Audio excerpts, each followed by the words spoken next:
এই বইতে মেধা দেবীর আরাধনার উপায় লেখা আছে। ওই বই তোমাদের আগে আমি সরিয়ে নেব। এই যে জিজি বলল যে মেধা দেবী মানে মা সরস্বতীর আরাধনা করলে আমার স্মৃতি ফিরে আসবে, কিন্তু এটা আবার হয় নাকি? এটা সত্যি সত্যি হবে? হয় বৌদি ভাই, তোমার হয়তো মনে পড়ছে না, তুমি সচী মাতার ব্রত করে মহাপ্রভুর একবার রাগ ভাঙিয়েছিলে। কিভাবে মেধা দেবীর আরাধনা করা যায় সে ব্যাপারে কিছু বলতে পারবে? হ্যাঁ, কি বললে?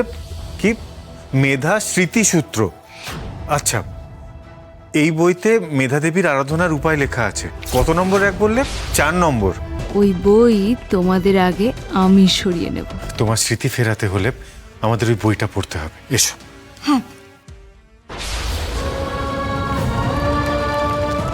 অচিত, তাড়াতাড়ি উপরে গিয়ে শাড়িটা নিচে নামা। বিশাখা, জল! এ বাবা!